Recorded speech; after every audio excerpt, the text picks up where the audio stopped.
여러분, 경매 시장이 사상 최악이다. 왜 이런 말이 나올까요? 일단 이거를 보시죠. 11월 서울 아파트 경매 낙찰률입니다. 14.2%예요. 와, 엄청나게 떨어졌죠. 14.2%면 여러분 10개 아파트가 경매에 나선다면 그중에 말입니다. 한 개보다 조금 많이 경매가 낙찰이 된다는 거예요. 나머지 8.5개라고 해야 되나요? 8.6개 가까이는 안 된다는 거예요. 9개가 안 된다는 거예요. 10개 중에 한 개만 낙찰되고 9개는 낙찰이 안 된다. 이렇게 생각하시면 됩니다. 최악이죠. 최악이죠. 최악입니다. 이게 실제입니다. 실제. 지금까지 낙찰률이 14.2%까지 내려간 적은 단 한 번도 없습니다. 역대적으로 말입니다. 지금 9월에 22.4, 지난 10월에 26.6 다 역대 최저라고 했는데 11월에 14.2가 되니까 7월이나 9월은 명함도 못 내밉니다. 워낙 많이 떨어지니까요. 여기에는 여러 가지 이유가 있습니다. 여러 가지 이유가. 왜냐하면 여러분 기본적으로 지금 경매에 나오는 물건이 아무리 빨라도 과거 6개월 전 아니면 1년 전 아니면 그 전에 많을 거 아니에요. 2020년 2021년 집값이 엄청 올랐고요. 그러다 보니까 감정가도 엄청나게 올랐습니다. 감정가도 엄청 올랐으니까 경매에 내놓으면 첫 감정가가 심지어 말입니다. 지금 시가보다가 월등하게 높은 거예요. 월등하게. 그러니까 떨어지길 기다리는 거죠. 그러면서 유찰되는 겁니다. 이렇게 유찰이 많으니까 낙찰률이 지금 최악으로 떨어진다. 이렇게 이야기할 수가 있는 겁니다. 낙찰률이. 그럴 수밖에 없겠죠. 그럴 수밖에. 이게 감정가가 높으니까 낙찰가는 더 낮춰져야지 나는 더 투자하겠다. 이런 사람들도 많아지니까 말입니다. 여기에다가 말입니다. 집값이 폭락할 거다 하는 심리적인 충격도 여기에 가해졌습니다. 아마 많은 지표들이 집값이 올라간다는 지표는 없습니다. 진짜 없습니다. 아예. 대부분이 떨어진다예요. 매매 수급 지수도 최하. 부동산 심리 지수도 최하. 이게 모두가 최하를 기록하거든요. 그러니까 이게 경매에 참여하는 사람들도 아니 더 떨어지길 기다릴 거야. 이렇게 생각하는 사람들이 많으니까 낙찰률이 더 떨어지고 있는 것도 현실이라고 봐야 돼요. 14.2%라는 것은 여러분 2001년에 처음으로 이런 낙찰률이라는 것을 계산해서 실제 발표하기 시작을 했습니다. 그때 이후로 최저치입니다. 최저치. 그런데 여러분 이 그래프를 보고 있으면 여러분들도 깜짝 놀라는 게 있지 않으세요? 바로 이 수치입니다. 수치.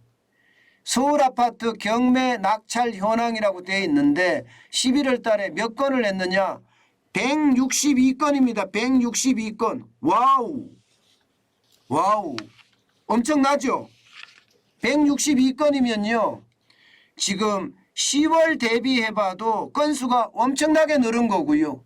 9월 대비해봐도 엄청나게 건수가 늘은 겁니다. 9월 대비해보면 거의 2배 반 늘었잖아요. 2배 반요. 경매 건수가 지금 쏟아진다는 이야기예요. 쏟아진다. 와, 여러분 1월에 대비해보세요. 1월에 35건입니다. 35건. 거기에 비하면 지금 몇 배예요? 5배 가까이 늘어난 건가요? 5배. 심각한 수준이죠. 경매 건수가 보면 말입니다. 경매 진행 건수가 진짜 장난 아니다 이런 생각을 할 수밖에 없거든요. 전국에서 일어나는 건수도 지금 늘어나는데 이게 서울에서 일어나는 경매 건수가 굉장히 많이 늘어난다는 것은 여러분 결국 말입니다. 결국 지금 최악의 어떤 상황들이 몰려오고 있다는 겁니다. 그 최악의 상황이 뭘까요? 임의경매. 제가 지난 10월에도 예, 이게 임의 경매가 굉장히 많이 나타난다고 했잖아요. 지금 이거는 예, 집합 건물에 대한 겁니다. 아파트, 다세대, 연립주택, 오피스텔까지 다 포함했을 때 지난 10월에 2,648건이에요. 굉장히 많이 늘어났죠. 1월에 비하면 1,000건이 더 늘어났습니다. 1,000건이. 임의 경매는요. 쉽게 말하면 대출금을 안 갚으면 바로 경매로 넘기는 거예요. 그것도 3개월만 연체되면 넘겨버립니다. 3개월 연체된 게 지금 굉장히 많다는 거예요. 아파트도 많고 다세대도 많고 연립주택도 많고 오피스텔도 많다는 거예요. 그러니까 임의 경매가 많이 늘어나니 이게 지금 예, 서울 아파트 경매도 많이 늘어날 수밖에요. 강제 경매라고 이야기하죠. 말은 임의 경매라고 썼는데요. 실제는 이게 강제 경매라고 이야기할 수 있습니다. 예, 그만큼 말입니다. 경매 진행 건수가 굉장히 많아진다 이렇게 이야기할 수가 있습니다. 게다가 말입니다. 이게 여러 번 유찰되면서 이게 경매 가격도 낙찰 가격도 점점 떨어지고 있습니다.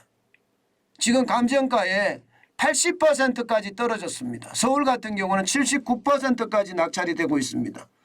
이것은 여러분 결국 말입니다.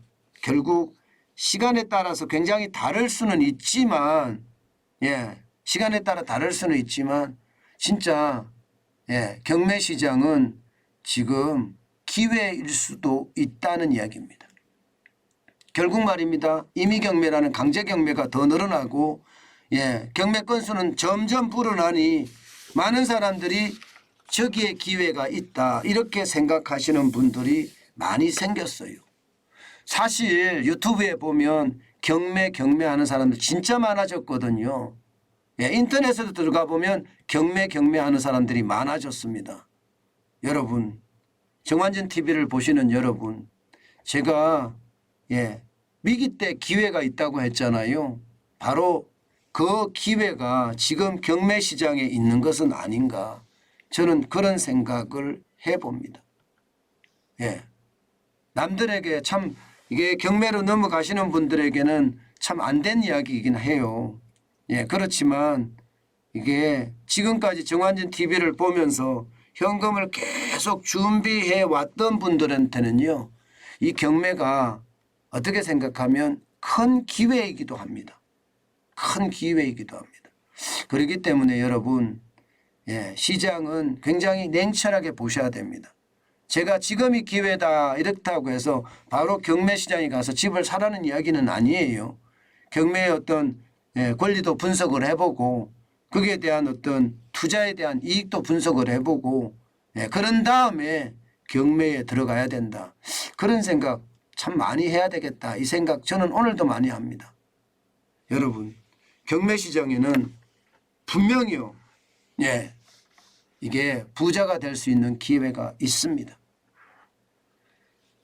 많은 분들이 그렇게 생각을 해요. 경매는 돈이 많아야지 경매한다 생각하는데 그렇지 않거든요. 경매도 대출도 많이 해주고요. 예, 내가 경매에 입찰할 수 있는 금액만 가지고 있다면 가능한 일이고요. 또 경매라고 해서 뭐 큰 덩치만 경매할 필요는 없습니다. 예, 제가 주변에 보면 뭐 빌라나 오피스텔이나 연립을 그냥 경매로 사시는 분들도 굉장히 많이 봤습니다. 그렇게 경매로 사서 임대사업자로 등록하시는 분들도 많이 봤거든요. 예, 저는 그런 것을 감안을 해보면 지금 경매에 대한 관심 그 어느 때보다 많이 가져야 되는 것은 아닌가 저는 그렇게 생각을 해봅니다. 저희도 정환진 TV도 경매에 대한 준비 많이 하겠습니다. 그래야지 여러분들이 부자가 되는데 많은 정보를 저희가 제공하지 않을까 그런 생각도 해봅니다.